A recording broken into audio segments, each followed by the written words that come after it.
Então, doutora doutora Lúcia, por favor, fique à vontade para iniciar a sua mesa. É um prazer muito grande recebê-los aqui.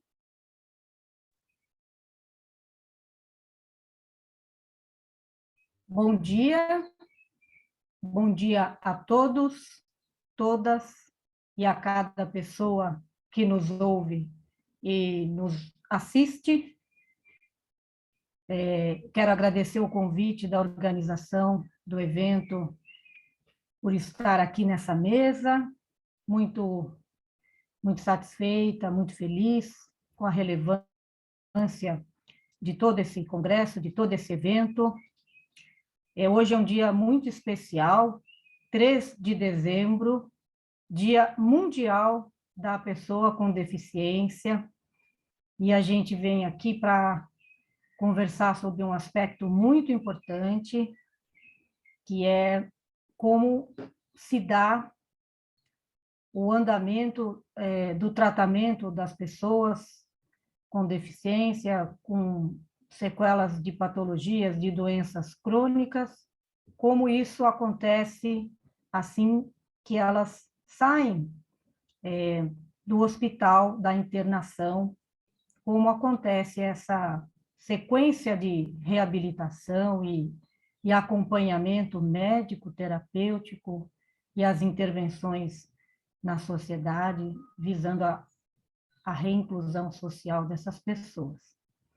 Então, com muita alegria, nós vamos ter aqui 5 especialistas, 5 profissionais muito engajados e muito experientes para falar sobre a mesa de hoje, sobre o assunto de hoje.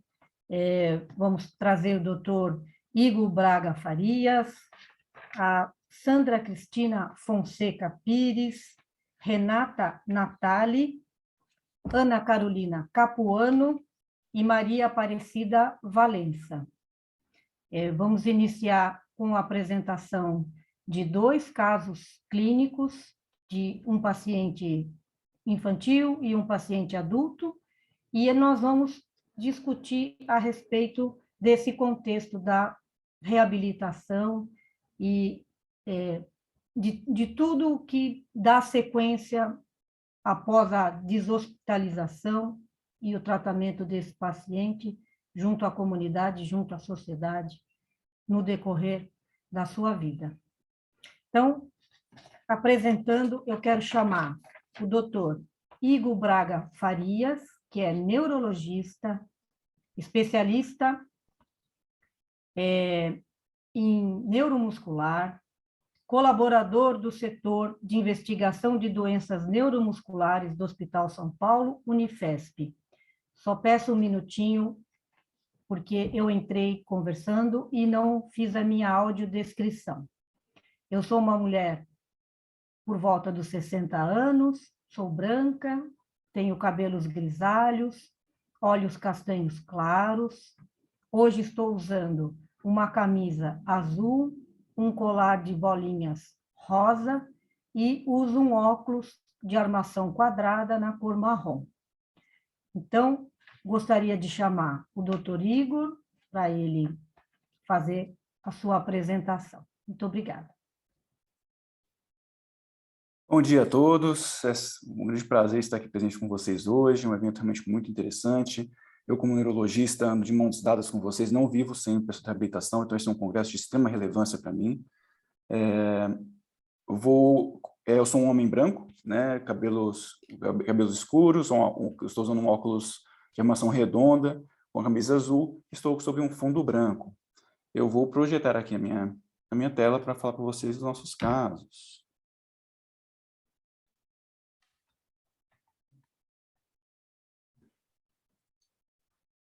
Certo, vocês enxergam minha apresentação? Confirmando. Sim, perfeito. Sim. Certo. Certo, pessoal, então, como eu comentei com vocês, a gente vai falar vou começar essa mesa, teria a honra de começar essa mesa apresentando 2 casos, né, de pacientes que são acompanhados no setor de investigação de doenças neuromusculares da Unifesp. e depois foram comentados aí pelos colegas. Eu assim como vocês, eu estou bastante curioso para escutar as colocações. São uma pessoa realmente muito qualificada, e realmente é um tema que eu acredito que vai despertar umas discussões bem interessantes, né? O nosso primeiro caso é o caso da paciente, vamos lá.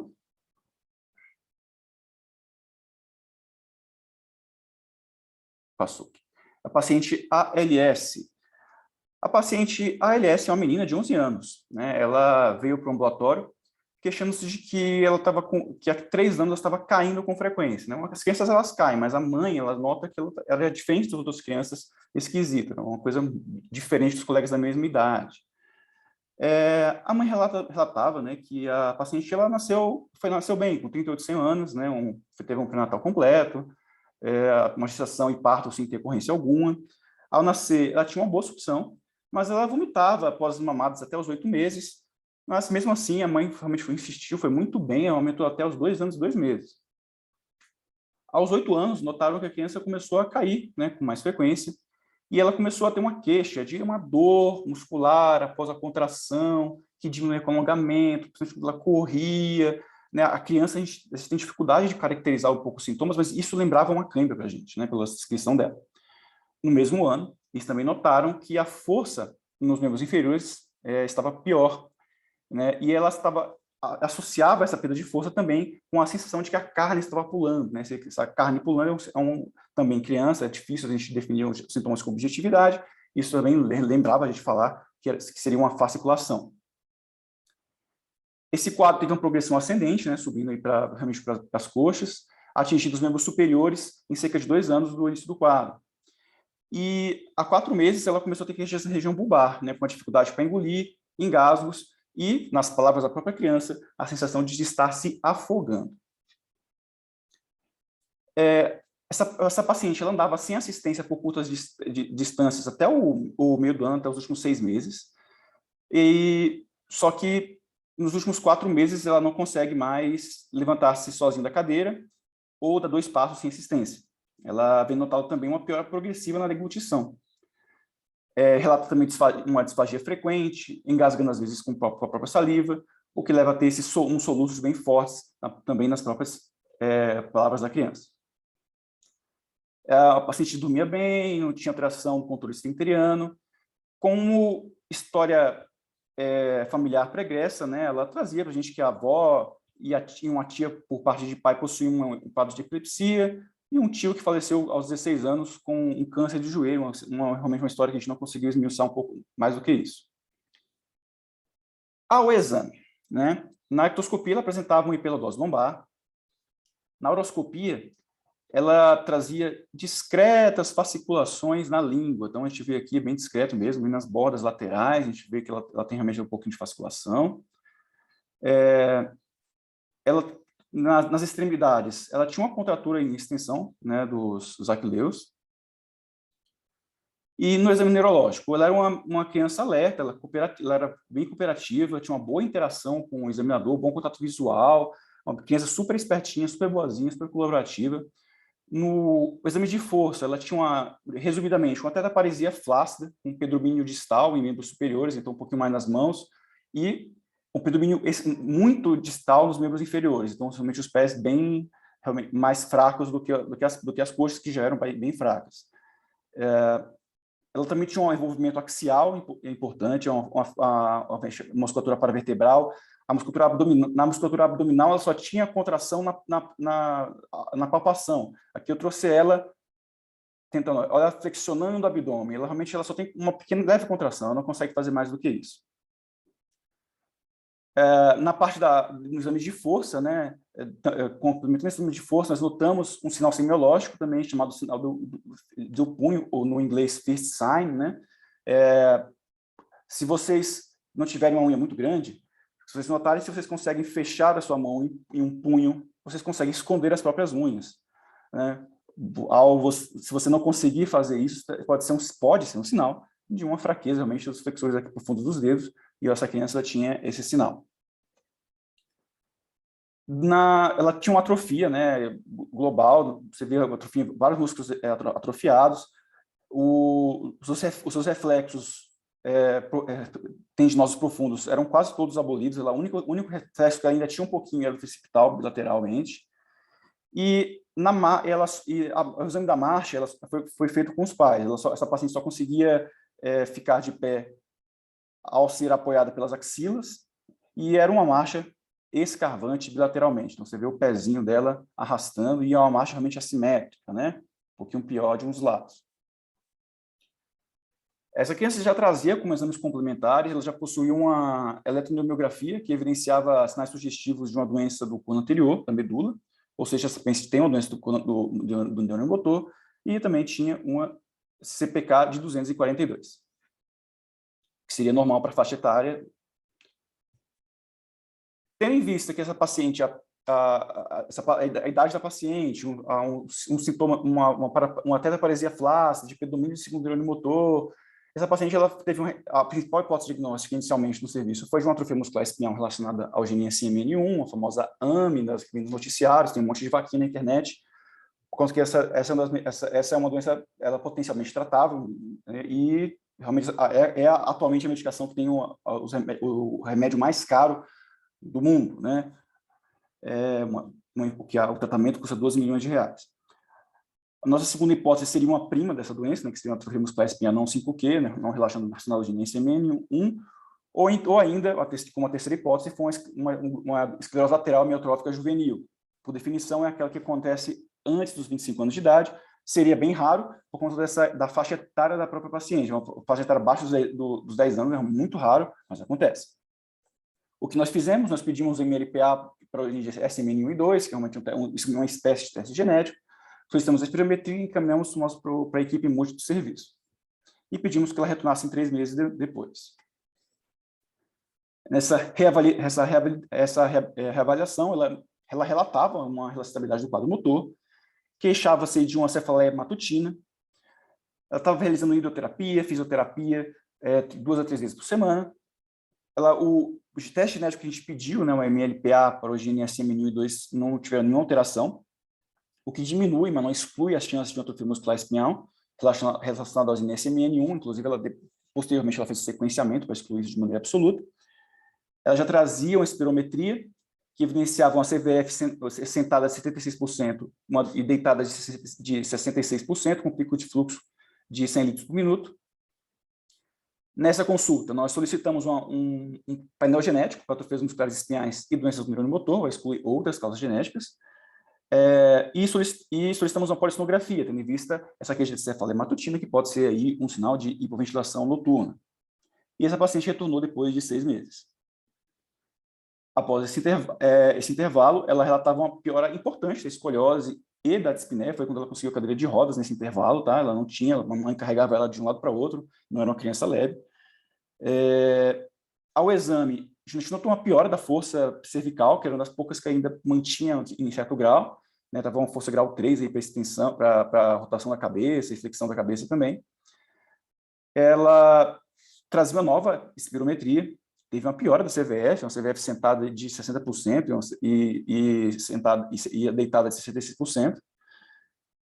Trazia uma polissonografia que realmente confirmou a nossa hipótese, né, de que ela realmente tinha uma hipoventilação noturna, mostrava que ela tinha uma apneia e hipopneia noturna. E o painel genético realmente não veio nenhuma alteração que justificasse o quadro. Então, tendo em vista a paciente não ter história familiar de doença do neurônio motor, esclerose lateral amiotrófica, nesse dia, essa paciente teve o diagnóstico de uma esclerose lateral amiotrófica juvenil, né? Como falei para vocês, por definição acontece abaixo dos 25 anos de idade, esporádica, né? Porque realmente não tem histórico familiar. Certo. Esse foi o caso da nossa pequena paciente ALS. Agora vamos falar do segundo caso. Paciente JPP. O paciente JPP é um homem de 57 anos, né? Como queixa principal, ele trazia uma fraqueza na perna há 9 meses. Conversando um pouquinho com ele, parecia que os sintomas não começaram nessa época, né? Começaram um pouco antes, né? Ele relatava que há 5 anos eu notava que a carne da batata da perna pulava, quando estava em repouso e com um aumento progressivo da intensidade de frequência. Então, esse sintoma foi piorando. Há um ano, ele iniciou um quadro de dor na panturrilha esquerda quando ele estava em movimento, trabalhando. Uma queixa que lembrava realmente uma câimbra também. A dor e as fasciculações, elas diminuíram progressivamente, né, durante o tempo, mas há 3 meses, ele começou, 3 meses depois ele iniciou uma diminuição na força, na coxa esquerda, e vem piorando desde então. Esse paciente trazia também já como relato, quando a gente começou a explorar nas perguntas para ele, que ele teve uma perda de peso não intencional de 12 quilos no último ano, né? Um paciente de 80 quilos. Então, realmente foi uma perda significativa de peso. Ao exame, né? Na ectoscopia, nós notamos fasciculações difusas, então aqui um vídeo mostrando realmente a fasciculação, você vai ver o pectoral dele fascicula, realmente o deltoide, parte posterior, deltoide, parte anterior, tendo fasciculações. Na uroscopia, nós notamos que a língua dele já estava atrofiada, né, e realmente estava com fasciculações difusas. Esse paciente também tinha uma hipotonia, hipotrofia da musculatura realmente global. Ele tinha uma força, nos membros superiores, uma força boa, né, uma força grau 5, né, sem nenhuma alteração. Mas nos membros inferiores era uma paraparesia flácida assimétrica, pior à esquerda, afetando principalmente a musculatura de cinturas pélvicas, mas também pegando bastante a musculatura peroneal e de pododáctilos, né? Também com movimento axial. Os seus reflexos eram os bicipitais, os tricipitais, os estilos radiais, os flexores dos dedos. Eles estavam aumentados, não chegavam a ser uma hiperatividade, mas eram reflexos vivos e simétricos. Os patelares estavam normais, normativos, mas o aquileu estava abolido à direita e presente, estava hipoativo à direita e ausente à esquerda. Como detalhe interessante, acabei não trazendo, infelizmente não consegui filmar essa parte, ele tinha os axiais de face, né, o snout, o mentoniano exaltados, então sinais de liberação aqui na região bulbar. A marcha dele era uma marcha que a gente caracterizou como hesitante, ele demorava para iniciar a marcha, mais escarvante bilateral. Então, ele ainda andava, tinha algum certo, ainda conseguia andar um pouquinho, você vê que essa cadeira de rodas já era dele, tá? E ele vinha andando realmente ele praticamente não conseguia levar a ponta do pé, né? Você vê que é uma marcha bem escarvante, realmente ele arrasta o pé no chão inteiro para compensar o que ele consegue, para dar o passo que ele consegue. Ele já trazia uma eletroendoscopiografia mostrando a desinervação dos 4 segmentos, né? Exames de imagem aí sem alterações, e tendo em vista os sinais de primeiro neurônio motor, né? Essa questão dos reflexos axiais de face exaltados, reflexos vivos em membros superiores, e de segundo neurônio motor, que foram encontrados tanto no exame físico, atrofia, fasciculação, quanto na eletroendoscopiografia, mostrando sinais de desinervação ativa e crônica em todos os segmentos. Já nessa primeira consulta, esse paciente já saiu com o diagnóstico de esclerose lateral amiotrófica esporádica, realmente não tinha história familiar nem de ELA, nem de demência frontotemporal, de início espinhal. Certo, pessoal? Esses foram os casos. Agora deixo vocês com esse super time aí que vai conversar com vocês agora sobre as impressões dele desse ponto de vista, ok? Fica com vocês. Muito obrigada, doutor Igor. Casos muito interessantes. A gente pode notar a dificuldade de fazer o diagnóstico desses pacientes, daí a importância dos especialistas, da expertise de um médico, né, de uma especialidade que possa ajudar esses pacientes com sintomas tão arrastados que muitas vezes passam desapercebido na consulta de outros profissionais, de outras áreas, e tão incapacitante. Muito obrigado pelos casos. Então, agora, com muita satisfação, eu quero chamar para conversar conosco e falar um pouquinho sobre esse a deshospitalização dos pacientes. Quero convidar a Sandra Cristina Fonseca Pires, que é fonoterapeuta, docente do curso de fonoterapia da Faculdade de Medicina da Universidade de São Paulo. Sandra, seja bem-vinda. Obrigada, Lúcia. Primeiro, gostaria de agradecer as pessoas que nos assistem também, agradecer a organização do evento pelo convite, possibilidade de participação de um evento tão importante, e agradecer a todos os colegas, a mediação da Lúcia e todas as trocas entre os colegas aí para a gente preparar e a gente tentar trazer uma discussão que seja proveitosa. Espero que suscite perguntas, né, que a gente consiga aí ter uma troca com todos muito gostosa. Vou iniciar com a minha audiodescrição. Então, sou uma mulher de pele branca, cabelo escuro, castanho escuro, curto, com, né, a maior parte virada para um dos lados. Uso óculos, armação escura.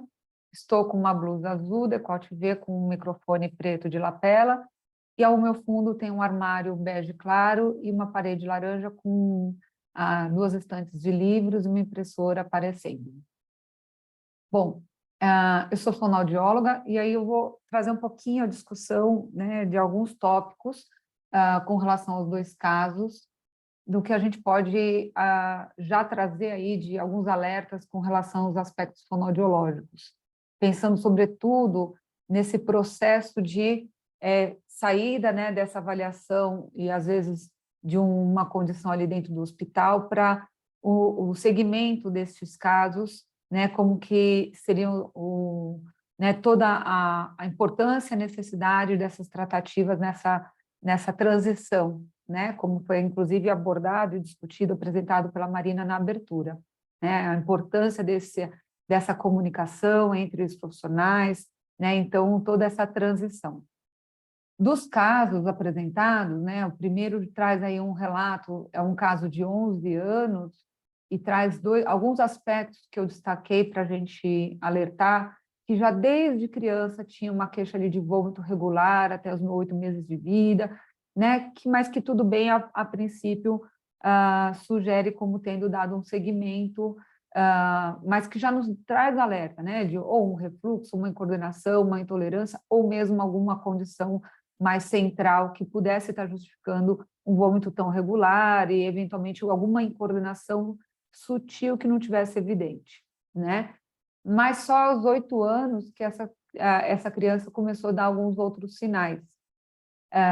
E aí tem claramente, como o doutor Igor apresentou, uma queixa referida de disfagia, e tanto num caso como outro, a gente vê que quando se traz a queixa, né, do paciente, da família, já da disfagia, já é no sentido de estar se afogando com a própria saliva, de estar se sufocando durante a alimentação, e isso é um ponto importante da gente já tratar em termos de discussão, né? As características que, quando muitas vezes a queixa da disfagia, ela vem clinicamente, né, pelo familiar ou pelo próprio paciente, normalmente já é numa intensidade dessas manifestações ou dessa queixa, onde a gente claramente já tem, inclusive, essa pessoa sendo colocada em risco, né? Então, já não são sinais prévios sugestivos de uma disfagia, e sim já vem com uma queixa que mostra que essa pessoa estava numa condição de risco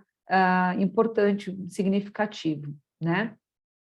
Então, acho que esse é um primeiro tópico, a gente entender, né, quanto mais a gente puder trabalhar conscientização, né, da população, dos profissionais, em termos de outros sinais, né? Será que ela já não estava seletiva em termos de consistência de alimentação?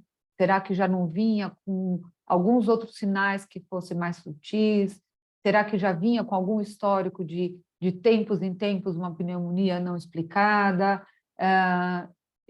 Será que a gente já não tinha ali sinais como soluço, né, pós-alimentação, que às vezes é visto de uma forma muito banalizada e retrata já sinais de incoordenação sugestivos de alguma dificuldade alimentar? Então, acho que um primeiro ponto é a gente alertar para a importância e necessidade que a gente tem que ter de maior conscientização para que se chegue a essas queixas um pouco mais previamente, né? E aí, dentro ainda das questões de alimentação, né, o segundo caso também retrata algumas queixas já alimentares e até as fasciculações de língua a gente traz algumas hipóteses do quanto isso pode estar prejudicando, né, e interferindo aí no processo da destreza motora toda para as funções de alimentação, mas até no segundo caso, e no primeiro também traz alguns aspectos com relação também perda de peso, né, de alguns aspectos aí envolvendo, alertando para as questões nutricionais. Então, esse é um primeiro ponto que a gente pode abordar, que é a questão da alimentação, né, e a segurança desta alimentação.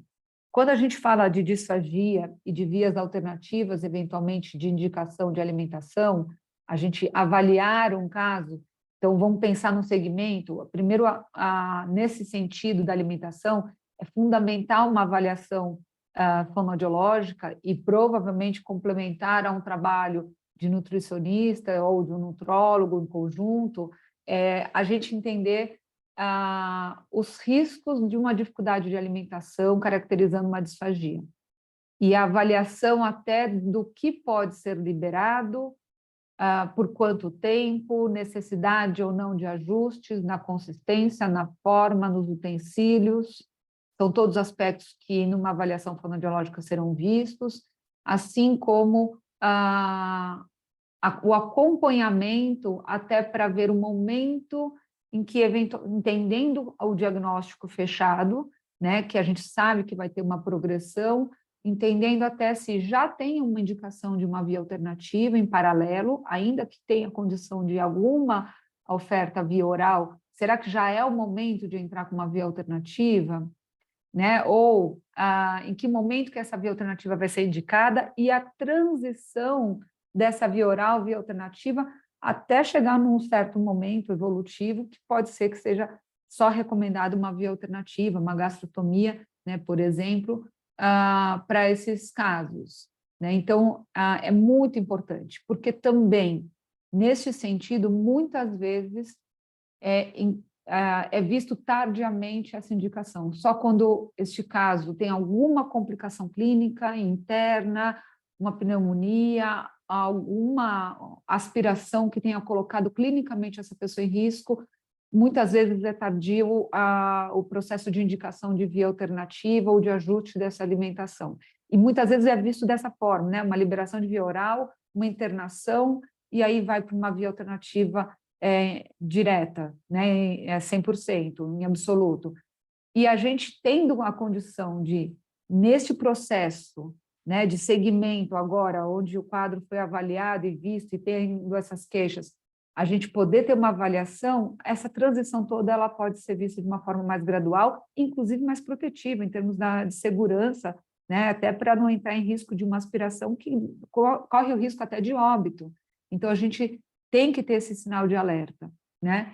A gastrostomia, uma indicação de via alternativa, é sempre vista como última alternativa, como algo mais radical, e, na verdade, ela é uma condição protetiva, né, que pode ser vista, eventualmente, para líquidos, que são alimentos mais difíceis. Então, vamos colocar uma via alternativa para os líquidos e vamos monitorar qual é a condição de consistência e alimentos que podem ser dados ainda via oral e fazer esse acompanhamento gradual. O máximo que a gente puder garantir essa via oral é saudável, ajuda na sociabilização, ajuda em termos de estimulação oral, é rico em diversos aspectos. Então, a ideia é justamente fazer essa transição, mas desde que essa via oral, enquanto ela for ofertada, a gente tenha 100% de garantia que ela está sendo de uma forma segura.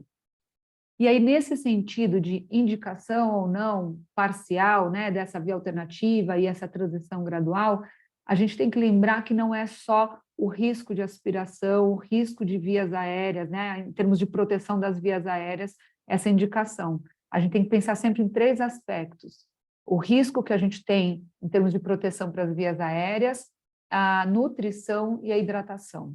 Ainda que esteja conseguindo ter uma alimentação com uma condição protetiva de vias aéreas, no segundo caso, a gente tem uma queixa aí de perda de peso, que provavelmente está impactando o aspecto nutricional e, eventualmente, até de hidratação. Então, só isso a gente já traz como reflexão que essa ingesta via oral ela não está sendo apropriada em termos de todas as demandas que ela deveria suprir, tá? E aí, então assim, isso é um panorama geral de alerta e a importância desse acompanhamento, até agregando outros profissionais, como nutricionista e nutrólogo, para a gente fazer, junto com toda a equipe, a reflexão dessa transição e o acompanhamento, a estimulação dessas funções orais, controlando e monitorando, sobretudo, segurança, hidratação e nutrição, mas também monitorando e manejo de maneira que a gente faça atividades que não vão dar uma sobrecarga muscular e prejudicar o quadro por todo o diagnóstico de base, mas a gente conseguir fazer isso de uma forma que a gente sustente da melhor forma essa qualidade de alimentação, até pelo impacto social que tem uma alimentação, né?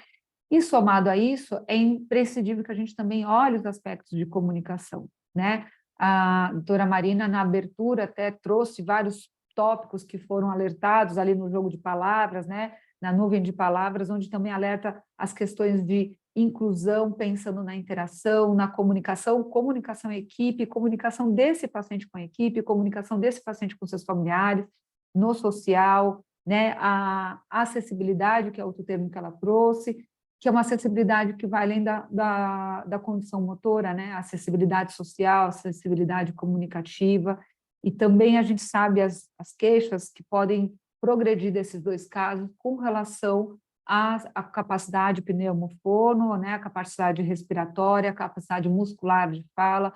Então, previamente a gente trabalhar e atentar para as questões de comunicação é fundamental. São quadros que a gente tem ciência de uma progressão que também, normalmente, muitas vezes é visto o trabalho da comunicação, da adequação de fala, de também uma via alternativa, o uso da comunicação suplementar e alternativa, de uma forma normalmente muito tardia, quando já tem ali a restrição, né? E o quanto antes, a gente sabendo do diagnóstico, poder começar a trabalhar, quando a gente começa ali alguns sinais já de fraqueza, e trabalhar inclusive a conscientização familiar e a conscientização desse paciente, para que ele se prepare e a gente consiga, por exemplo, coletar amostras de fala do próprio paciente, para quando numa fase mais avançada ele tiver uma restrição desse verbal e ele precisar usar um recurso de alta tecnologia, aplicativo, computador, né, mouse ótico, onde ele vai acessar símbolos, palavras, para se comunicar pelo computador, eventualmente ter uma saída de voz que seja a sua própria voz. Isso dá uma condição de identificação, de aceitação, de maior facilidade até para essa aceitação e essa adequação em termos de uso da comunicação suplementar alternativa e pertinência, né, nesse favorecimento para a inclusão, entendendo que essa comunicação ela está relacionada é uma pessoa que vai entrar numa condição de vulnerabilidade comunicativa e está muito relacionada a aspectos de saúde, de qualidade de vida, que são essenciais para a gente poder trabalhar, né, com essa na evolução desse quadro. Então, quanto antes a gente puder entrar, né, entender que não é só ali quando tiver uma ausência, uma restrição, e lidando com todas as dificuldades do impacto do agravamento do quadro, a gente poder entrar antes, preparar essa família gradativamente e transicionar, né, a adequação dessa condição de comunicação, isso ocorre de uma forma muito mais tranquila, até em termos de troca com toda a equipe, da necessidade, né, para a gente conseguir manter íntegra a capacidade de interação e de comunicação desses casos, desses pacientes, tá? Eu quis trazer esse panorama, né, tanto da alimentação como da comunicação, um pouco aqui para despertar essas discussões. Eu vou deixar agora espaço para os colegas discutirem, e aí a gente tem um tempinho final para poder trazer aí, frente a esses tópicos, o que suscitar de dúvidas, perguntas, para a gente poder abordar, tá bom? Eu agradeço mais uma vez. Muito obrigada, Sandra, por essa importante contribuição. Eu sou médica fisiatra e atendo paciente infantil, adulto, trabalho com bastante paciente neurológico, e realmente essa é uma realidade que a gente encontra, o paciente chega tardiamente, já fez uma peregrinação, sem diagnóstico, as queixas são trazidas pelos familiares, muitas vezes negligenciadas, e acontece exatamente essa situação em que o paciente vai perdendo funções básicas, que é a alimentação e comunicação, vai tendo complicações clínicas que se repetem, que não são bem pesquisadas, investigadas. Tudo isso vai piorando muito a qualidade de vida do paciente, da família, e aí a importância, né, do trabalho da fonoaudiologia, do fonoterapeuta, em estar fazendo toda essa avaliação e acompanhamento, seja na fase aguda, dentro de uma instituição de internação, e principalmente na fase de recuperação. Muito obrigada. Agora eu quero chamar Renata Natali, que é médica de família, com conhecimento avançado em cuidado paliativo. Renata, seja bem-vinda. Bom dia.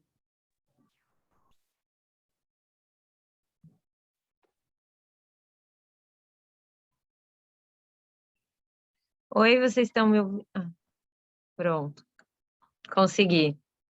Bom dia a todos.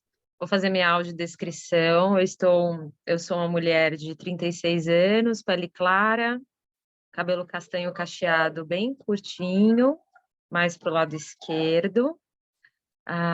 Estou com uma regata laranja, num fundo com uma porta de madeira e parede branca. Bom, nós temos 2 casos com a mesma doença, só que em idades muito diferentes, então, segundo a medicina paliativa, com abordagens diferentes também, né? Eu vou falar sobre 3 tópicos que eu acho que são fundamentais em relação à deshospitalização, mas são casos que estão sendo apresentados no ambiente ambulatorial, então vou usar essa visão dupla, tanto para alguém que foi ao ambulatório, recebeu um diagnóstico e orientação e vai para sua casa ser cuidado, quanto para alguém que teve alguma intercorrência, teve que ser hospitalizado e volta para casa para continuar o seu cuidado. Então, primeiro, que é o planejamento com antecedência, no caso da deshospitalização, do que vai acontecer em casa, né?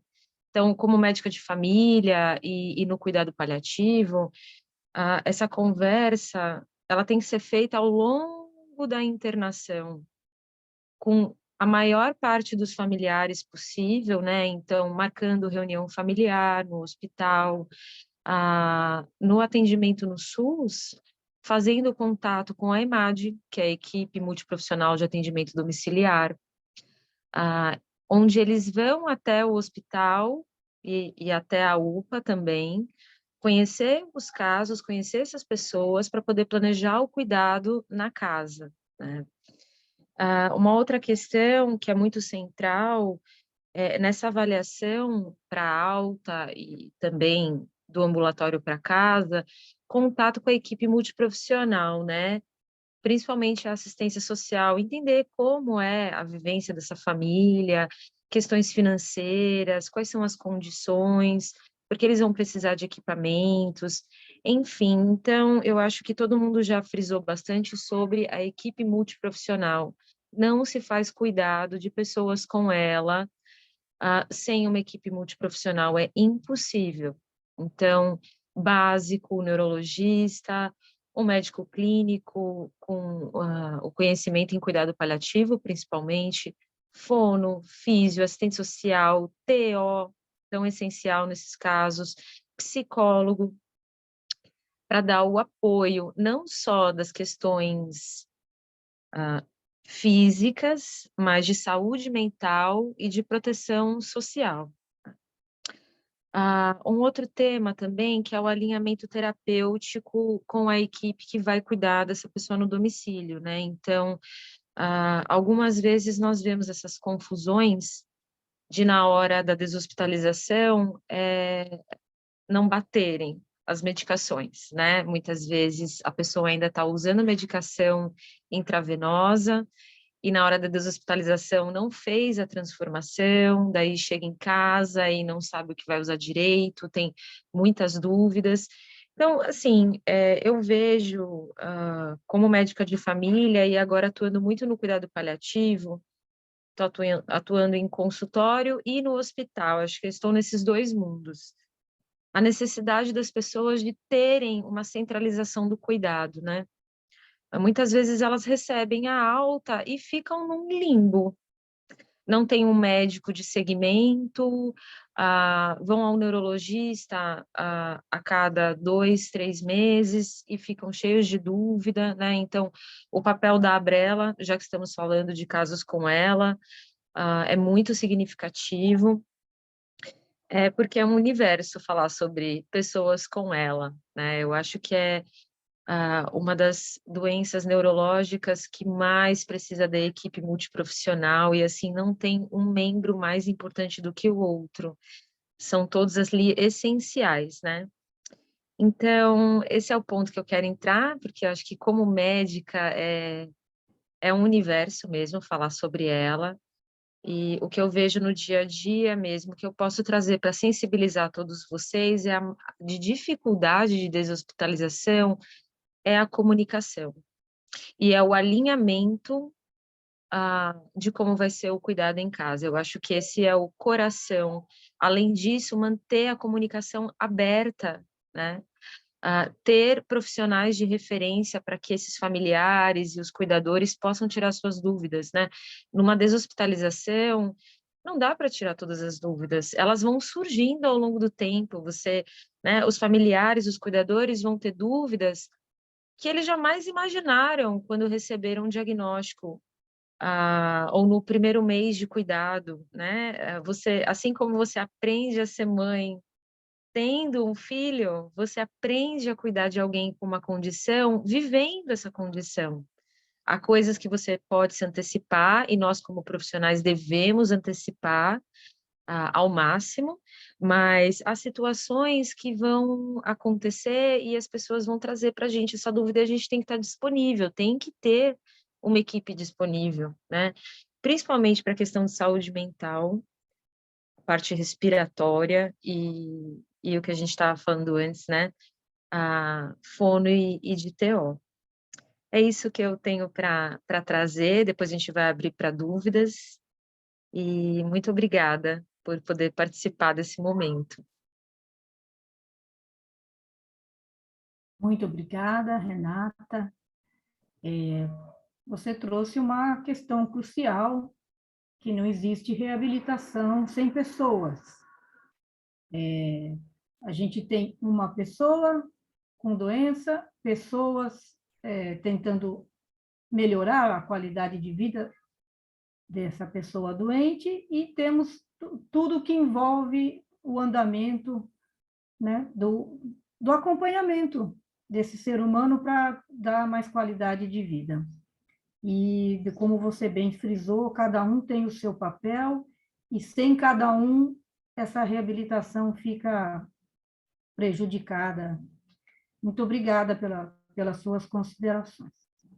Agora, eu gostaria de convidar Ana Carolina Capuano, que é coordenadora do Serviço de Cuidados Paliativos do Hospital e Maternidade Brasil, Redidor, e é também sócia fundadora da Afecto Gestão em Saúde.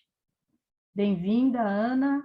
Bom dia. Olá, bom dia. Fico muito feliz, agradeço demais o convite para poder falar um pouquinho desses aspectos que as minhas colegas antecedentes já iniciaram com tanta propriedade, né? E a gente falando desse desafio que é deshospitalizar esses pacientes, né? Então, quando a gente fala desses pacientes de alta dependência, que é a ela, como outras condições crônicas, eu como paliativista, como minha colega Rê, clínica médica, a gente enfrenta isso não só nessas doenças, eu acho que a gente pode, né, os casos são específicos, mas abrir, E complementando um pouco o que a Rê falou, essa questão uma das dificuldades, estando também em hospital, em domicílio, eu vejo essa dor familiar.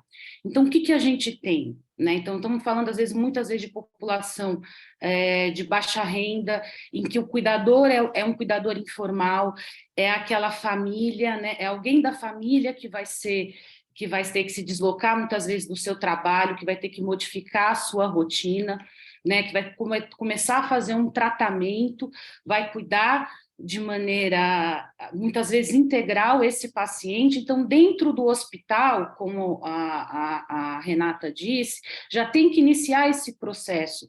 Uma das queixas que eu vejo muito é que os familiares não se sentem capacitados para cuidar. E esse cuidado, essa orientação de como fazer esse cuidado, tem que ser já iniciado dentro do hospital, já no início dessa internação, com todas essas, infelizmente, essas intercorrências como vias alternativas. Então, esse familiar, esses cuidadores têm que ser pegos na mão pela equipe multidisciplinar, nesse caráter, como já foi dito pela Marina, por todos os nossos colegas, transdisciplinar. Eu vejo que, às vezes, tem, infelizmente, gente, muita dificuldade para os próprios colegas dentro do hospital parar para poder conversar, e como disse, a gente vê numa questão, uma equidade, né, das falas para poder fazer. Então, é muito importante ter essa comunicação, e eu vejo muito esse familiar, né? Não, como paliativista, a gente não pode deixar que o foco é o paciente, mas essa família precisa ser bem orientada e acompanhada. Como disse, né, esse paciente está inserido num contexto, além de toda a mudança da vida dele, nós temos toda essa mudança dentro da família. Então, essa família tem que ser pega na mão, tem que ser orientada, tanto do ponto de vista prático, como do ponto de vista de saúde mental, porque também ela vai ter mudanças, ressignificação na sua vida, que assim como veio com o paciente, vai vir. Né? Então, a gente pensa esse paciente dentro do hospital com todas essas considerações. Né? Então, é importante na hora da deshospitalização, como a Rê falou, desse link com a equipe que vai deshospitalizar, e esse segmento, esse paciente, gente, ele não pode ser deixado, o que eu quero dizer, ele tem que ser acompanhado, monitorado, e eu diria para vocês, uma monitoração ativa. Então, ele tem que sair do hospital com as suas consultas marcadas, com equipes que possam ligar, um contato dentro do hospital para ir vendo os acompanhamentos, as suas necessidades, e isso vai diminuir, muitas vezes, a chance de reinternação desse paciente. Então, também um dos problemas maiores que esses pacientes enfrentam são as reinternações, por não ter esse link adequado, por muitas vezes essa família, esse paciente ter ficado perdido num ambiente fora do hospital. Então, é muito importante que a gente tenha isso. Eu tenho uma experiência no serviço em que a gente fazia essa deshospitalização e a equipe domiciliar fazia o acompanhamento ativo, e a partir do momento em que eles não tinham condições ou tinham alguma nova patologia, alguma intercorrência em que o suporte domiciliar não podia dar conta, entrava em contato com o hospital, né? E assim a gente fazia essa reinternação de maneira coordenada, de maneira orientada, porque esses pacientes sofrem muito no pronto-socorro. Reinternar nos grandes serviços, passar no pronto atendimento, no pronto-socorro, ficar na fila, né? Então, isso tudo é muito sofrimento, né? Então, eles mesmo, é muito difícil para a família isso.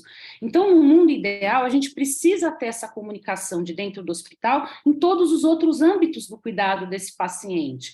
Né? Então, essa foi uma experiência legal com cuidado paliativo, com pacientes, inclusive com ela também, em que quando o paciente ambulatorial não conseguia dar conta, a gente tinha um link, essa equipe entrava em contato com nós, e nós fazíamos essa reinternação, essa passagem dentro do hospital de maneira delicada, assertiva e né, já orientada para não fazer aquele paciente ficar no pronto-socorro, né, sujeito a uma série de coisas, a gente sabe, né, de doenças virais presente aí. Então, dentro desse contexto, é importante também essa comunicação, né? E são famílias, gente, às vezes, muitas vezes, esses pacientes, a gente percebe que no domicílio, como falou no contato, precisa de uma orientação, precisa de uma reafirmação do que está ocorrendo, do que está, às vezes precisa de um suporte, precisa de uma escuta ativa, né? Então, nós, como paliativistas, a gente bate muito nessa questão, né, da família também como um ponto de cuidado, que é tão merecedora de atenção também, e que precisa, dentro desse aspecto, né? Então, tanto de ir como voltar, né? Essa transdisciplinaridade.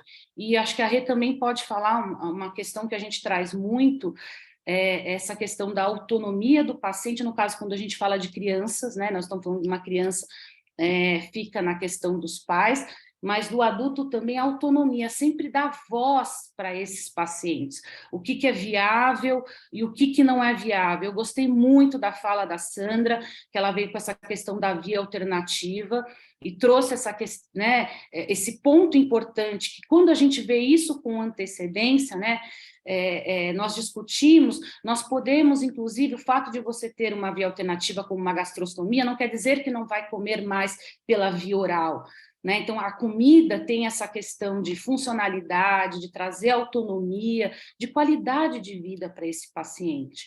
Então, antes de tudo, né, a gente precisa ver os valores, as biografias, para ver o que é importante para esse paciente, o que a gente consegue, o que é viável ou não.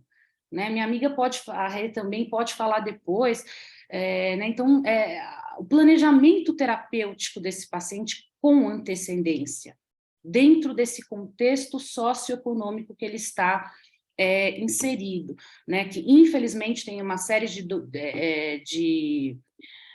dificuldades, né? Pelo contexto social, pelo contexto econômico, né? Mas, enfim, quando isso é feito de uma maneira adequada, alinhada, a gente melhora muito a qualidade, diminui muito a chance de reinternação de que a gente sabe que é o cenário mais sofrido para a família, e, enfim, de conseguir manter um bom tratamento e esse suporte necessário para esse paciente.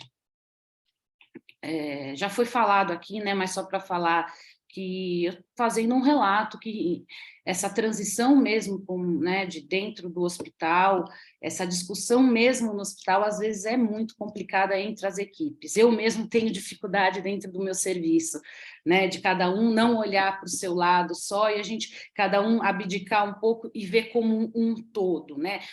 A questão biográfica, né, não é simplesmente os órgãos, as questões. Isso do cuidado paliativo, né, da medicina integrativa, a gente traz isso com bastante...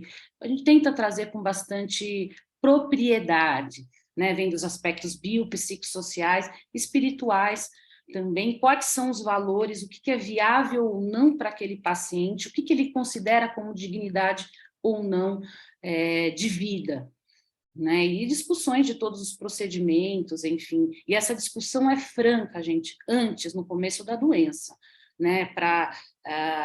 Às vezes a gente tem uma noção de que não conversar com o paciente, você está minimizando o sofrimento dele, ele não entender o que está acontecendo, e muitas vezes ao contrário, os pacientes querem saber o que está acontecendo, e as crianças que não têm autonomia, mas a gente sabe que adolescentes, a gente sabe que também já tem opiniões formadas, já tem capacidade, né, de participar de muitas decisões junto com seus familiares.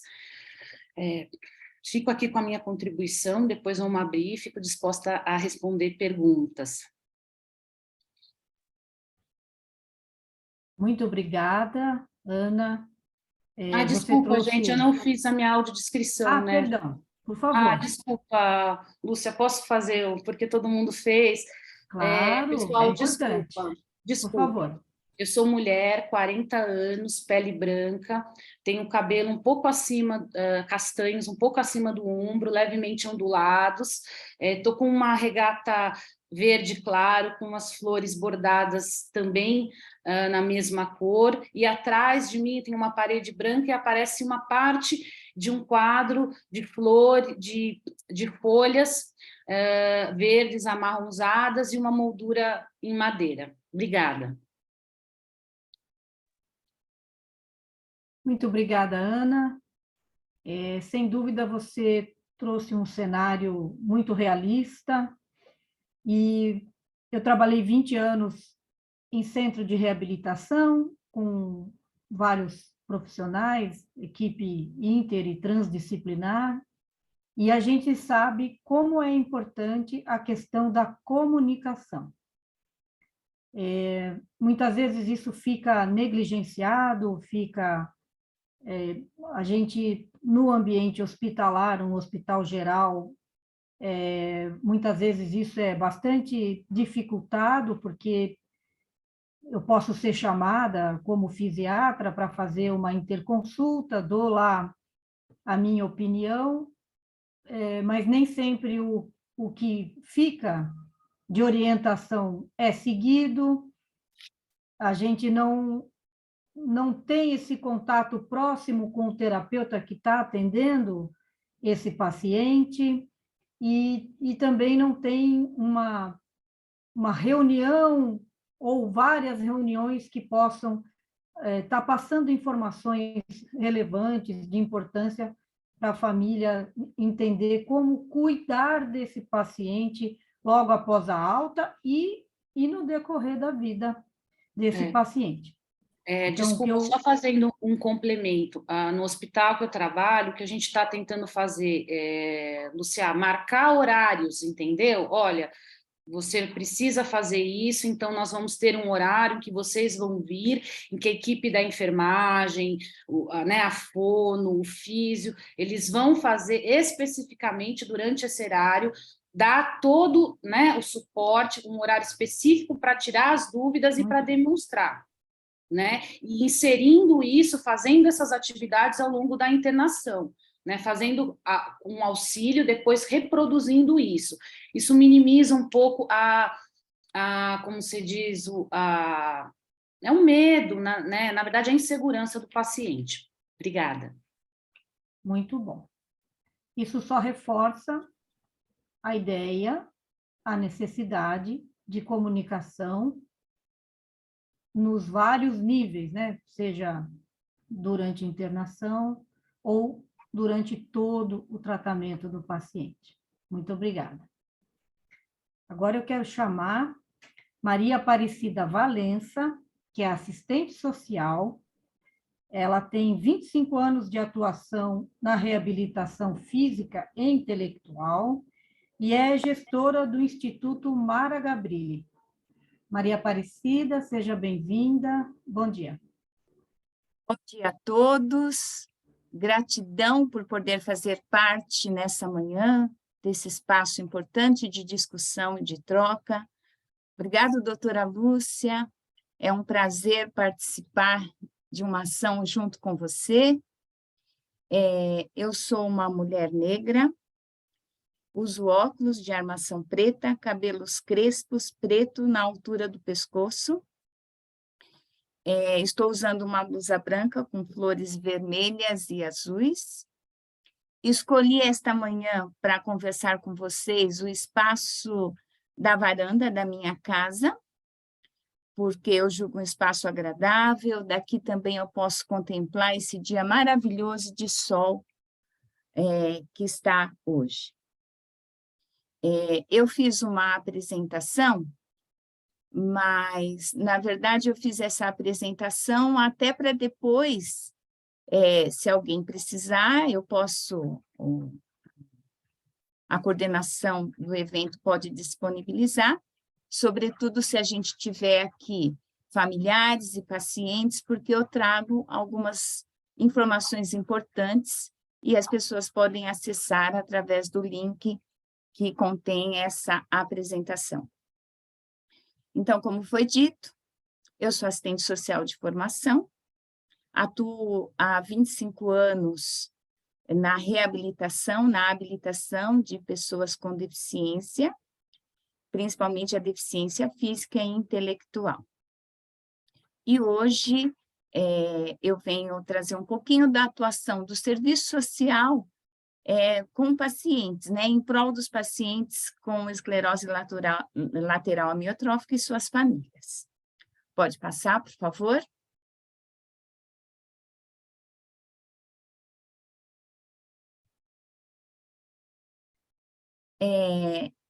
É bastante desafiador, como já foi dito, e eu gostei muito do que a doutora Renata e a doutora Ana traz, a questão da comunicação e do alinhamento, não só entre os profissionais, entre a equipe, mas principalmente entre os serviços.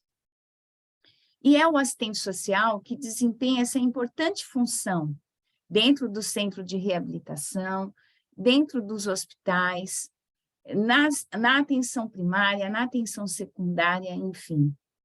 E é o assistente social também que vai trazer esta informação, em principal para a família e para o paciente, de forma que ele possa começar a entender o que está acontecendo, logo que ele recebe o diagnóstico, logo que ele recebe a possibilidade de seguir um tratamento, e o olhar e o cuidado para esse paciente, para essa família, que já apresenta tanta fragilidade emocional, né?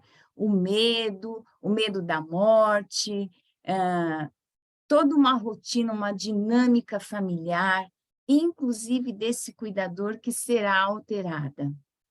Então, o assistente social vai de uma forma bem clara, em processo, e eu, na minha prática, gosto de estar extremamente disponível, disposta para fazer isso, e isso, na maioria das vezes, acontece em processo, e é importante a gente falar de processo, porque a gente também está entendendo que estamos falando de uma doença progressiva. E, especificamente na esclerose lateral amiotrófica, as orientações multidisciplinares têm mudado a história dessa doença, que ainda não dispõe de nenhuma terapia curativa. Então, o serviço social, o assistente social, fazendo parte dessa equipe multidisciplinar, também tem esse relevante papel de alinhar essa comunicação, sobretudo com a família e com o paciente. Pode passar.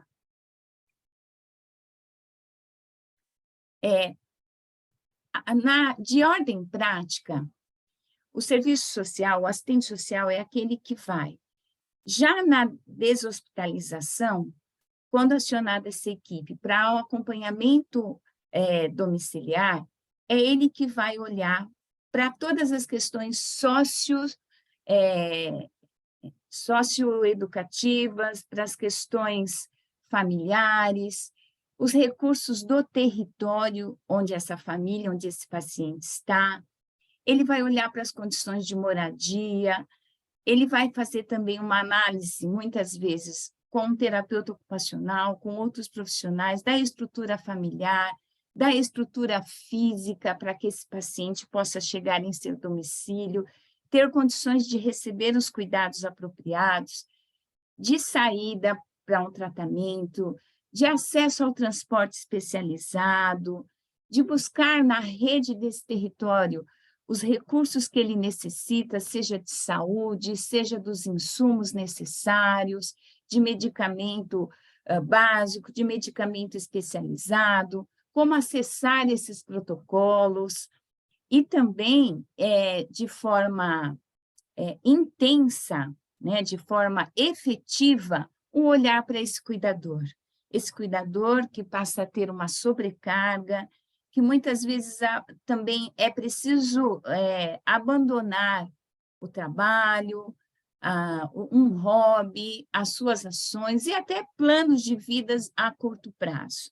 Então, é o assistente social que vai fazer essa ponte, que vai caminhar nesse processo, sobretudo na deshospitalização, e na progressão da doença, das necessidades que vão surgindo, de como acessar os serviços e os serviços da rede, que é importante para a efetivação dos cuidados e suprir as necessidades. Pode passar?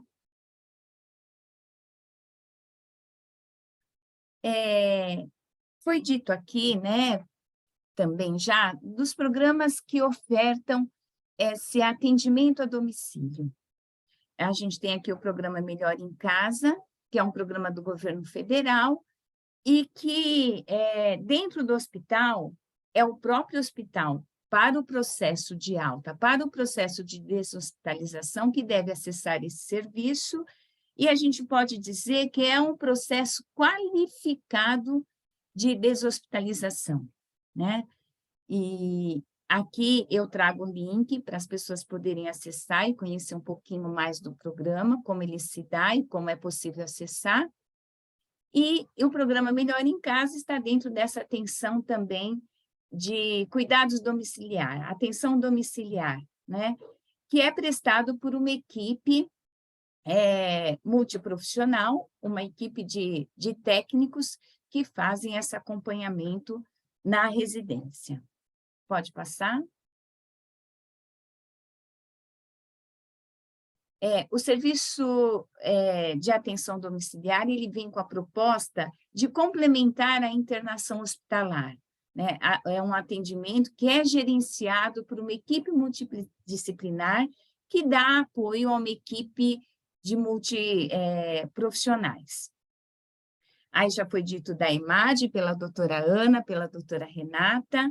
Eu trago aqui a composição dos profissionais, né, médicos, enfermeiros, fisioterapia, o assistente social sempre presente nessas equipes, e a importância, mais uma vez, que o serviço social tem de cuidar deste paciente, olhando para todo o contexto que ele está, compondo essas equipes, né, as fragilidades que o território traz, porque a gente sabe que as políticas públicas, elas existem, mas que as pessoas têm a dificuldade de conhecer e, portanto, de acessar. Então, o assistente social vai, sobretudo, trabalhar para que essas políticas públicas sejam efetivadas. É importante que o assistente social tenha muito claro que a família que desempenha um importante papel na gestão desses cuidados, que ele possa periodicamente ser orientado das necessidades de acordo com a progressão da doença. Lançar mão de vários recursos que hoje a gente tem para estar fazendo acontecer as políticas públicas, como, por exemplo, a Lei Brasileira de Inclusão, que é o Estatuto da Pessoa com Deficiência. O assistente social pode, no seu dia a dia e no desenvolvimento das necessidades, junto com o familiar, estar levando isso ao conhecimento da família. É importante também dizer que o assistente social, ele tem um papel importante na discussão com a equipe, porque ele é que vai trazer os determinantes sociais para que a gente possa discutir o programa terapêutico singular com esse paciente, com sua família. É o assistente social que vai trazer todo esse conhecimento para que, junto com o paciente, ao desenvolver esse programa, a gente possa, sobretudo, pensar na autonomia e na independência desse paciente. Pode passar? Então, eu falo da equipe de apoio, né? A equipe multidisciplinar, que é a antiga equipe NASF, e essa equipe de apoio é que traz aí esse complemento para a atuação da assistência domiciliar. A equipe multi, quem aciona é o EMAD. A equipe multi faz parte da UBS, antiga equipe NASF, como eu já disse, e hoje a gente vê aí todas as dificuldades dessa implementação por conta da demanda enorme que se tem. Hoje a gente vê equipe multidisciplinar atendendo a 4, 5 BS, com meta a cumprir, Então, o assistente social é, mais uma vez, quem vai poder fazer com que isso aconteça na sua efetividade, acionando os demais profissionais dessa equipe, levando para a unidade básica de saúde, né, as necessidades, as urgências e as emergências. Pode passar? Eu trago também, além desse atendimento domiciliar, que vai propiciar a deshospitalização e o paciente continuar o seu cuidado no ambiente do domicílio, olhando um pouco para a clínica ampliada, que é uma das diretrizes da política de humanização nacional do SUS, que é qualificar o modo de cuidado na residência.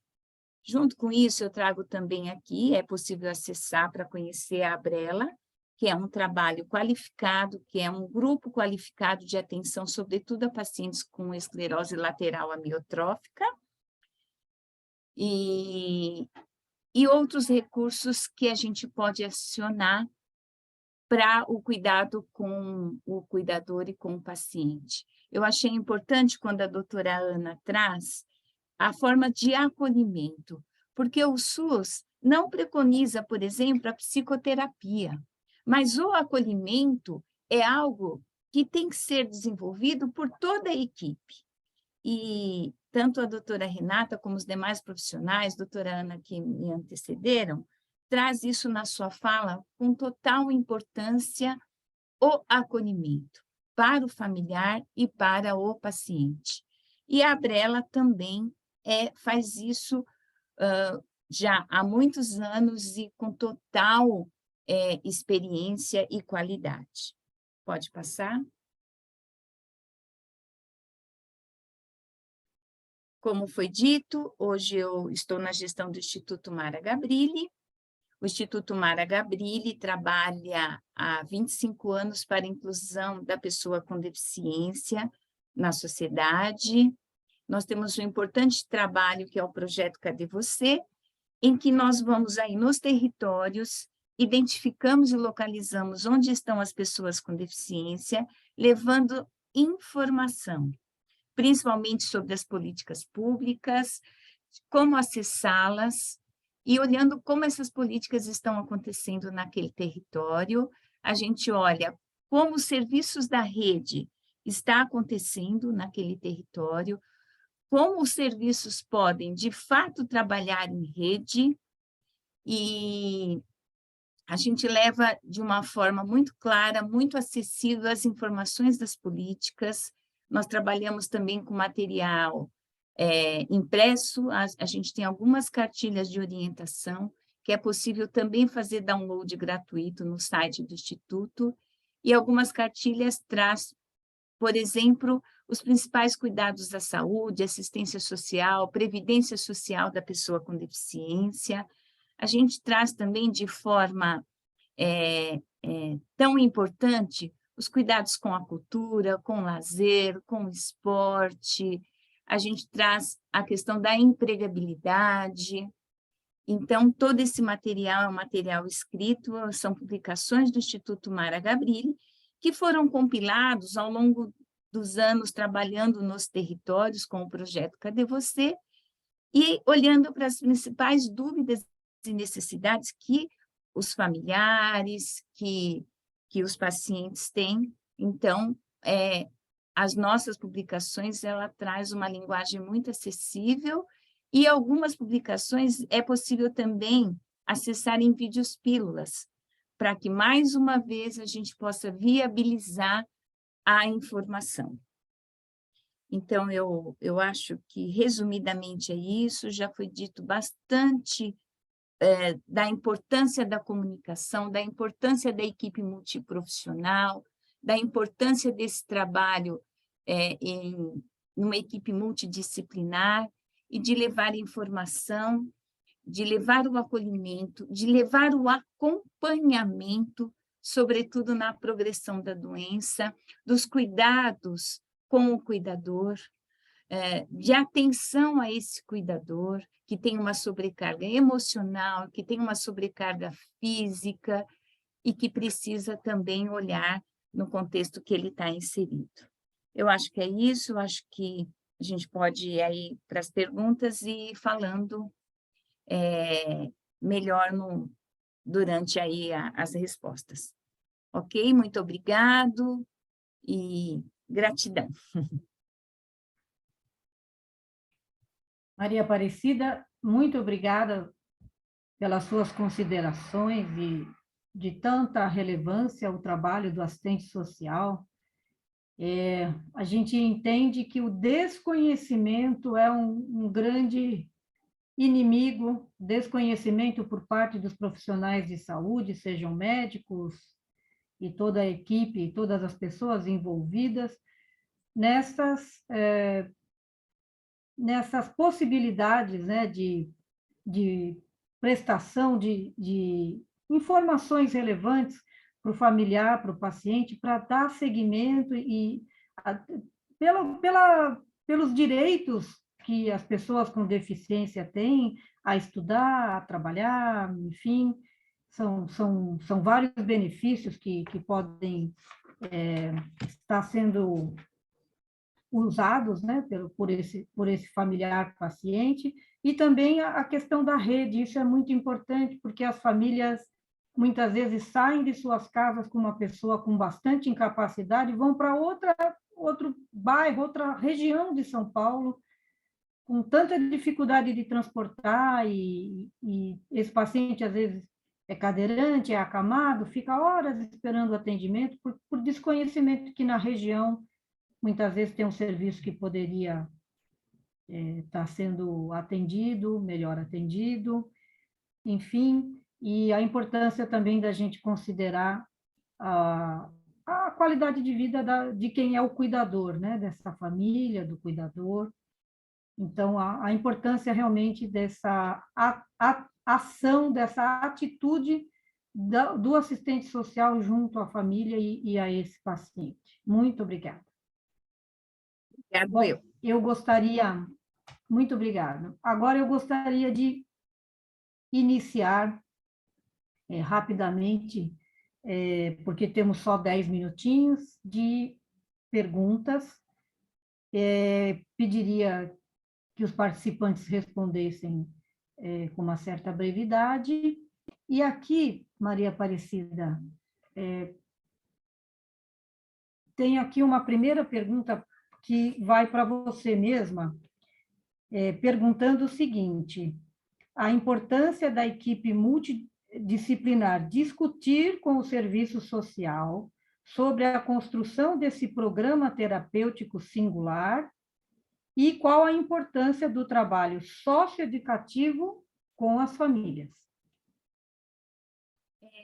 Então, o assistente social, ainda enquanto esse paciente está hospitalizado e nesse processo de deshospitalização, ele vai no processo conhecendo a família, conhecendo o paciente, conhecendo um pouco do que antecedia a vida de ambos, conhecendo proposta de vida, conhecendo onde ele está inserido, conhecendo o contexto familiar, muitas vezes conhecendo a própria estrutura física da sua residência, o trabalho, como se dava esse vínculo empregatício, quais são as suas necessidades sociais, enfim.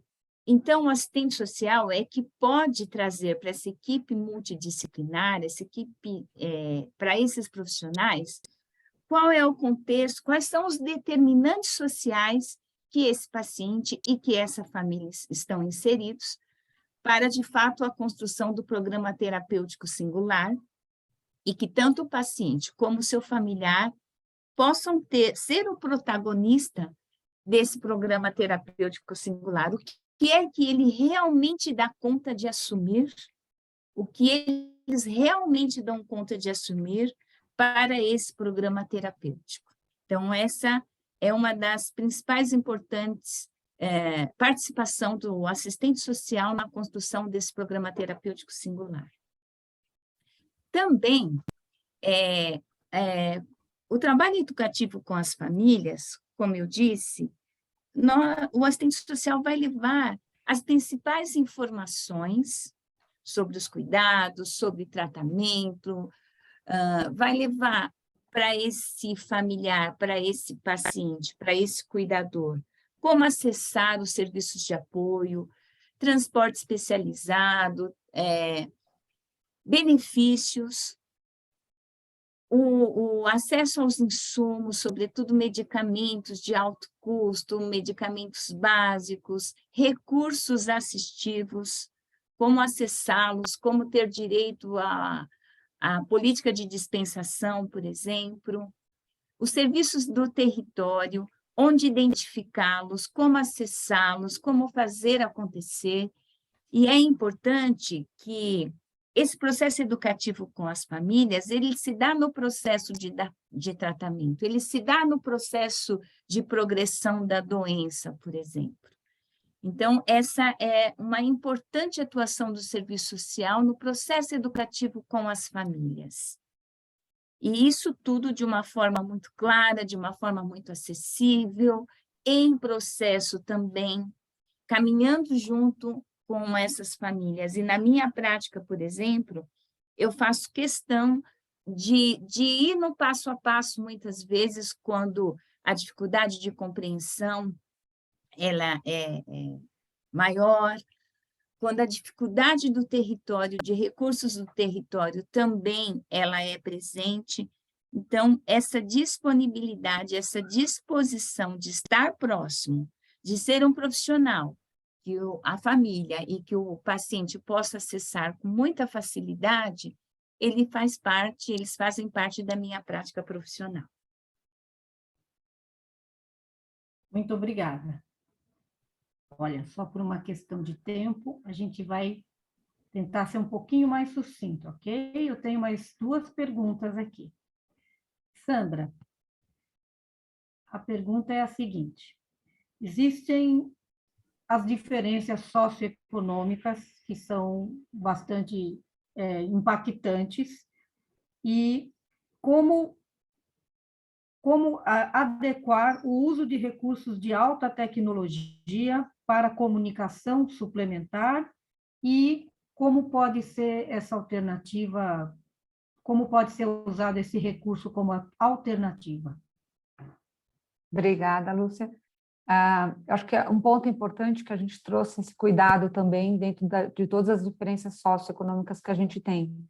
E agora já não lembro quem foi que comentou, talvez tenha sido a Cida que tenha comentado de associações como a Abrela, né, dentro dos quadros que a gente tem aí retratados de discussão. E o contato, muitas vezes, com essas associações viabiliza.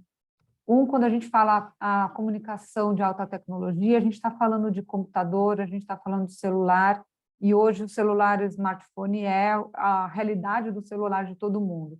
Então, na verdade, hoje falar alta tecnologia está muito mais próximo da gente, né? Assim como tablets são muito mais acessíveis. E a gente tem também esse benefício de associações que contribuem muito. A Abrela faz esse trabalho muito pertinente. A gente tem pacientes que receberam, inclusive, computador e mouse óptico para uso temporário, aí, com o tempo que precisasse, mas que eles têm esse trabalho ativo, tá?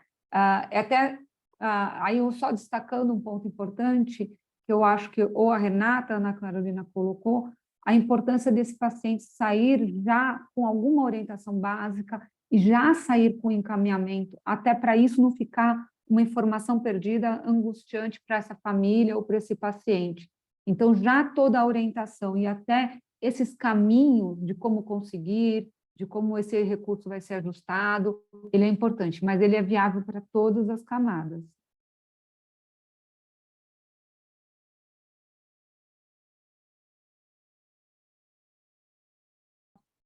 Acho que o seu microfone está desligado ainda. Perdão. Muito obrigada. E aí, já no gancho, feito essa indicação, o serviço social tem que atuar, né, ajudando essa família a encontrar o recurso, né? Muito obrigada. Agora eu tenho uma pergunta que vai para Ana e para Renata. São 2 perguntas e gostaria que vocês pudessem responder. como fazer para garantir que a informação sobre o tratamento do paciente seja repassada de maneira adequada no momento da transição. E a segunda pergunta, qual a importância do papel da família? Não sei, Rê, Você quer responder? eu posso Posso falar... falar pela família, por ser Pode médico falar, de eu falo família. dessa primeira parte aí, para garantir. Isso. Vai lá. Na minha prática, o que a gente tem tentado é realmente assim, como eu disse para você, esbarra em questões de tempo, disponibilidade, de você fazer, ter isso dentro da prática clínica, eu diria até como um fluxo, você ter esses momentos para conversar com a família de maneira adequada, e a gente pensando numa comunicação efetiva, dentro desse contexto, você passa a informação e você também tem que checar essa informação, né? Então, se a gente põe de rotina, de fluxo, olha, nós temos que fazer isso, essa família precisa ser orientada em tal, vai fazer em tal tempo, o médico, por exemplo, né, no meu caso eu estou estudando a medicina, mas já falou essa questão multidisciplinar, vai lá e a gente tem que checar essa compreensão, a gente tem que garantir que a comunicação está sendo efetiva, e quando eu falo isso, a gente tem maneiras, a Rê sabe, da gente garantir isso, então, porque às vezes a gente pode usar palavras que que não se fazem entender, médico gosta de falar isso, né, de falar palavras específicas, então você tem que ter esse momento de sentar com a família, isso dentro de um fluxo, né, para ser uma rotina, para não escapar de você passar as informações e antes desse paciente deshospitalizar, você checar essa informação, e isso passa por verbalizar a família, verbalizar o paciente, verbalizar tudo que foi compreendido para fazer os acertos. Eu entendo que essas questões têm que ser meio que normativas mesmo, né? Então tem que ser algo que faz parte desse fluxo de deshospitalização, algo pontuado, né? E para não deixar escapar.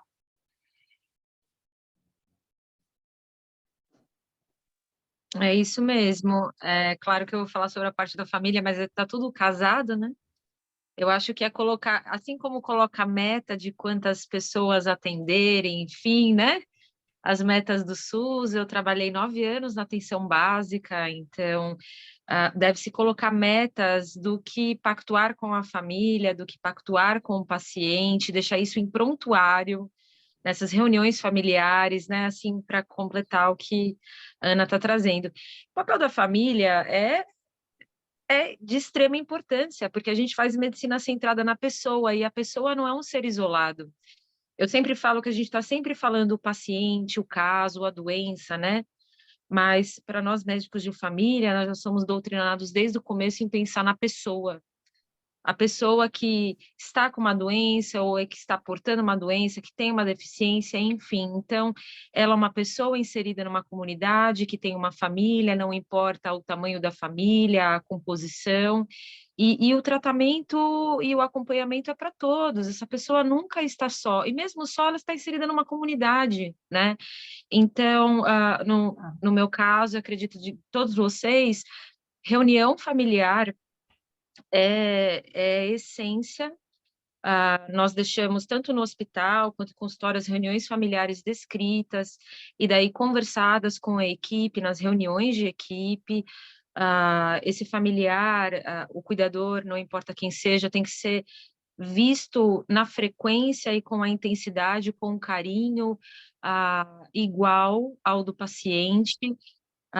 Eu acho que é isso. Eu acho que o coração da questão, não esquecer que a gente está tratando de pessoas que têm vidas, independente de terem ela, independente da doença que tenham ou da condição que tenham, elas têm vidas, elas têm metas, sonhos, elas têm fala, e aquilo que também foi muito central na fala de todos, da autonomia, e que para o cuidado paliativo é um pilar. Essa pessoa ela tem autonomia de escolhas, ela tem autonomia para dizer o que é qualidade de vida para mim, para minha família, e os cuidadores também, isso tem que ser partilhado, né?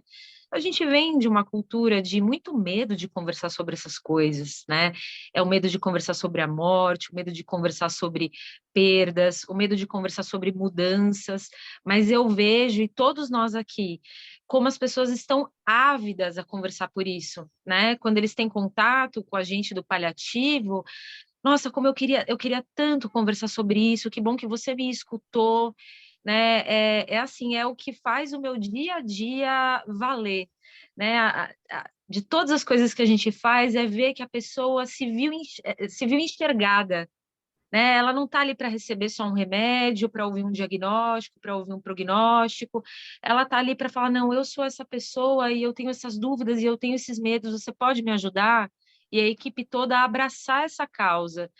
E não parece não é utópico, não é idealista, é real, né? A gente consegue fazer isso no dia a dia com as nossas dificuldades, tanto no âmbito do SUS quanto na saúde suplementar, mas é real e é possível e acredito nisso e vivo isso. Então, família e paciente são uma coisa só.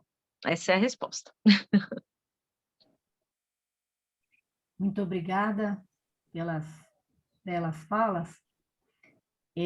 Estamos aqui já no apagar das luzes, mas eu gostaria de 30 segundos de considerações finais de cada participante, e já vou deixar aqui a minha despedida, mais uma vez, enaltecendo o dia de hoje, que é o Dia Mundial da Pessoa com Deficiência, e vamos todos juntos, com energia, com alegria, com muito foco, lutar pelas condições melhores, né, como profissionais, como sociedade, como humanidade, para termos um mundo mais inclusivo e mais igualitário. Então, eu gostaria de convidar cada um, começando pelo Dr. Igor, para suas considerações finais. Muito obrigado à participação de todos que estiveram conosco aqui nessa manhã. E, doutor Igor, por favor, suas considerações finais, 30 segundos, por gentileza. Certo, pessoal, novamente, muito obrigado pelo convite. Parabéns a todos os colegas, foram realmente umas discussões muito interessantes, são tópicos que na parte médica a gente realmente... na parte médica, não falo, desculpa, na parte médica geral, assim, na parte assistencial direta do paciente, cara a cara com o paciente, na diagnóstico inicial do paciente, são coisas que às vezes a gente realmente passa batido, principalmente a parte de paliação, realmente é uma coisa que eu admito com uma falha da minha formação, eu tenho um pouco contato com esse tipo de informação, então esses congressos sempre ajudam bastante. Gostaria de desejar uma boa manhã a todos. Obrigado pelo convite novamente. Doutora Ana? Ou então, agradecendo a minha participação, então acho que teve aí, gostei muito das discussões, lembrando então que nós estamos falando de pessoas com valores, biografia, que as decisões têm que ser compartilhadas, nós falamos muito num cenário ideal, nós sabemos que principalmente na saúde pública não consigo, mas se fizermos pequenas coisas ao nosso redor, isso se propaga, e muitas dessas ações, como a Redice, como todo mundo explicitou, bem factíveis de fazer. Obrigada. Doutora Renata? Bom, eu estou muito grata por conhecer a todos, vocês são profissionais e pessoas maravilhosas, a todos que estão nos assistindo, obrigada por nos ouvir. E reiterando tudo o que foi dito, né?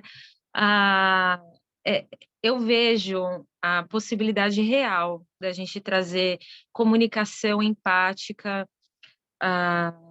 trazer qualidade de vida para essas pessoas dentro daquilo que é qualidade de vida para essas famílias e pessoas.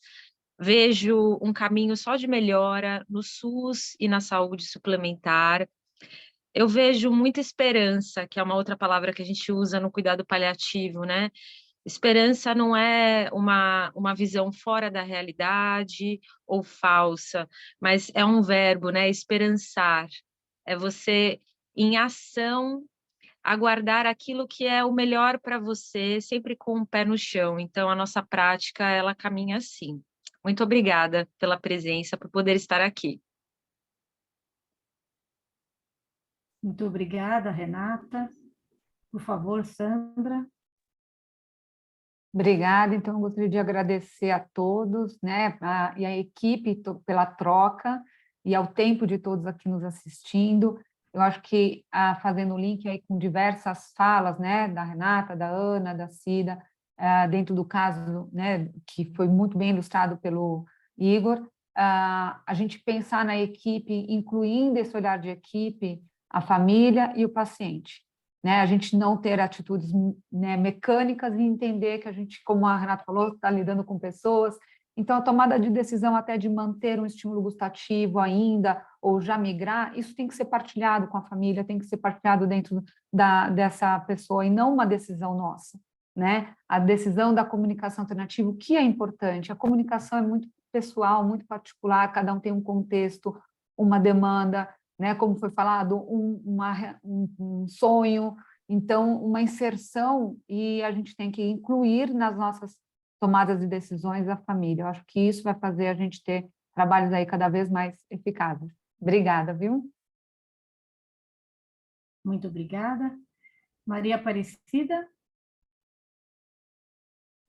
Mais uma vez, muito obrigado por aprender e por trocar com todos. Obrigado por essa manhã que foi bastante agradável. E, assim, eu quero mais uma vez trazer a importância do alinhamento e da comunicação, sobretudo com a equipe, para que a gente possa, cada vez mais, pensando na reabilitação do futuro, fazer com que a efetivação das políticas públicas já existentes, ela de fato aconteça, que a gente, com essa comunicação, com esse alinhamento, possa também olhar para os serviços, para que a orientação na alta, para que a atenção primária, que o acompanhamento na progressão da doença, no acolhimento com o familiar, com o paciente, possa acontecer e a gente possa avançar. A gente tem um papel importante, porque juntos somos mais fortes e podemos fazer mais. Gratidão. Muito obrigada. Então, nos encaminhamos para o encerramento dessa mesa, muito fortalecidos com tantas informações, com tanta propriedade, né, no tratamento do tema, e vamos juntos, como Maria Aparecida falou, colocar nossa energia, nossa expertise, nosso foco, nosso coração na celebração desse Dia Mundial da Pessoa com Deficiência. Muito obrigada pela participação de todos os palestrantes, muito obrigada pela sua participação que esteve conosco até agora, um ótimo dia e bom evento, que ainda temos bastante coisa bacana ao longo do dia. Muito obrigada.